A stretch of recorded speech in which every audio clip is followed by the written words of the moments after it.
जैसे हमने कल जिक्र किया था लोक प्रशासन के अर्थ और लोक प्रशासन की प्रकृति और लोक प्रशासन के क्षेत्र के बारे में हमने कल बात की थी। लोक प्रशासन के अर्थ के तहत हमने देखा था कि जो पब्लिक एडमिनिस्ट्रेशन शब्द है, पब्लिक का मतलब होता है सार्वजनिकता का सूचक और एडमिनिस्ट्रेटिव का मतलब होता है कि लोगों की देखभाल करना, कार्यों को व्यवस्थित करना या फिर कार्य को करना। तो कुल मिलाकर के पब्लिक एडमिनिस्ट्रेशन का मतलब हमने समझा था कि भाई यदि अगर हम लोगों की देखभाल कर रहे हैं या कार्यों को व्यवस्थित कर रहे हैं तो इस प्रकार के क्रियाकलाप हमारे पब्लिक एडमिनिस्ट्रेशन के दायरे में आएंगे। उसके बाद हमने जिक्र किया था लोक प्रशासन की प्रकृति के बारे में हमने बात की थी। तो लोक प्रशासन की प्रकृति में हमने देखा था कि भाई इसमें मुख्यतः दो दृष्टिकोण हमें देखने को मिलते हैं, एक तो एकीकृत दृष्टिकोण और दूसरा प्रबंधकीय दृष्टिकोण। एकीकृत दृष्टिकोण में हमने जैसे जिक्र किया था डिमार्क और एल्डीवाइड का हमने जिक्र किया था। उसके बाद प्रबंधकीय दृष्टिकोण में हमने जिक्र किया था साइमन स्मिथबर्ग और थॉमसन और लूथर गुलिक का, तो इनका हमने जिक्र किया था। तो एकीकृत दृष्टिकोण में हमने देखा था कि भाई एकीकृत दृष्टिकोण वाले जो विचारक हैं वो मानते हैं कि निश्चित लक्ष्यों की पूर्ति के लिए जो भी काम किए जाते हैं वो सभी काम प्रशासनिक क्रियाकलापों के अंतर्गत आते हैं और इस तरीके से इन्होंने इस तरीके से लोक प्रशासन की प्रकृति को एक निश्चित काम के दायरे के अंतर्गत समेटने की कोशिश की। उसके बाद हमने जिक्र किया था प्रबंधकीय दृष्टिकोण का। तो प्रबंधकीय दृष्टिकोण वाले जो विचारक हैं वो बोलते हैं कि प्रशासन सिर्फ ऊपर के व्यक्तियों से बनता है और ऊपर के व्यक्तियों में वो कार्यपालिका और सचिव के जो गतिविधियां हैं उन गतिविधियों से ही प्रशासन बनने की बात करते हैं प्रबंधकीय दृष्टिकोण के विचारक। उसके बाद हमने फिर नेक्स्ट दूसरा टॉपिक किया था, तो उसमें हमने जिक्र किया था लोक प्रशासन के क्षेत्र से संबंधित दृष्टिकोण में, जिसमें हमने कहीं ना कहीं व्यापक दृष्टिकोण का जिक्र किया था। व्यापक दृष्टिकोण में हमने जिक्र किया था बिलोबी, मार्क्स और कहीं ना कहीं तुम्हारा एल्डीवाइड और फेलिक्स निग्रो।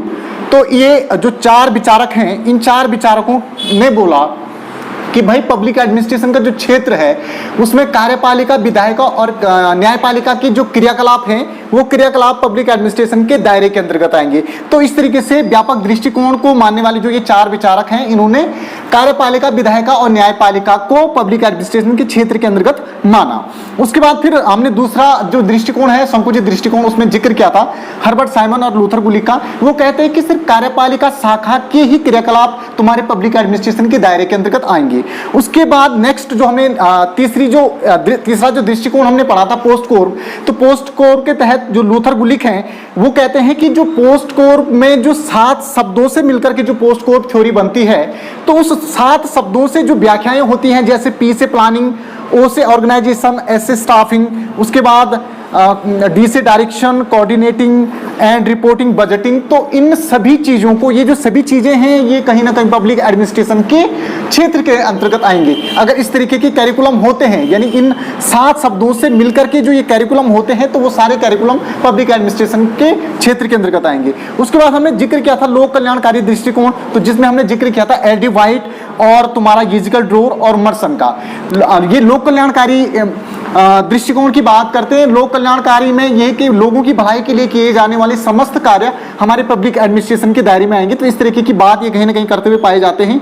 उसके बाद हम बात करते हैं नेक्स्ट दृष्टिकोण की। तो पोको का हमने जिक्र किया था, उसमें हेनरी फेयोल इस थ्योरी को देते हैं और हेनरी फेयोल बोलते हैं कि जिस तरीके से लूथर गुलिक वो जो 7 जो पोस्ट कोर में जो 7 शब्द बोलते हैं, इसी तरीके से पोको के तहत भी ये कहीं ना कहीं हेनरी फेयोल इन्हीं शब्दों के हिसाब से जो शब्द जो कैरिकुलम इन शब्दों में आते हैं, जैसे पी से प्लानिंग, ओ से ऑर्गेनाइजेशन, कमांडिंग, सीओ से कोऑर्डिनेटिंग और सी से कंट्रोलिंग, तो ये सभी जो कैरिकुलम है ये सभी कैरिकुलम पब्लिक एडमिनिस्ट्रेशन का क्षेत्र के अंतर्गत आएंगे, यानी उसका पार्ट है, उसका क्षेत्र में इस तरीके से सम्मिलित करने की बात हेनरी फेयोल के द्वारा की गई।